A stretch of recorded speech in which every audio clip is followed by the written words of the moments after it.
अध्यक्ष महोदय, सरकार कुठल्याही संविधानाच्या कलमाचा त्या ठिकाणी दुरुपयोग काय किंवा तो कुठेही मोडण्याचा प्रश्नच येत नाही।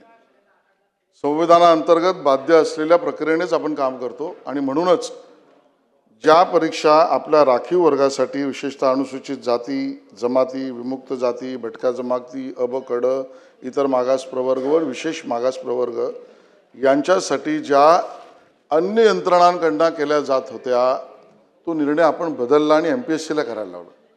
कारण हाच मुद्दा आहे की प्रवेश शुल्क, परीक्षा शुल्क हे कमीत कमी त्याला पडलं पाहिजे। एक दुसरं, पुन्हा एकदा मी तेच सांगतोय, एका उमेदवाराला एकाच वेळेला विविध विभागांच्या विविध परीक्षा द्यायला लागून त्याच्यावर प्रत्येक परीक्षांचं परीक्षा शुल्क हे बर्डन होतं, ते कमी करण्यासाठी त्याच्या परीक्षांचं रॅशनलायझेशन केलं। म्हणजे एका उमेदवाराला जास्त परीक्षा देण्याची गरज नाही, ही त्याला दिलेला मोठा निर्णयाची सूट आहे।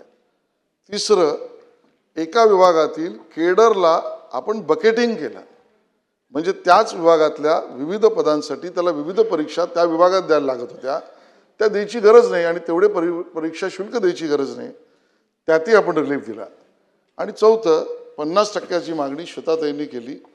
मी मगाशी सांगितलं, आता पुन्हा सांगतो, ह्याच्यातनं काही आमदनी कमवणं हा मुद्दाच नाही। आमच्या आरक्षित प्रवर्गातील आमच्या परीक्षार्थींना सूट मिळालीच पाहिजे आणि ती केंद्राच्या बँकिंगची किती आहे, अन्य राज्यांची किती आहे, 50% काय, त्याच्यापेक्षाही जास्त असेल तर आपण करू। त्याची समिती निर्णय घेऊन पुढच्या अधिवेशनाच्या आधी आपण निर्णय घोषित करू।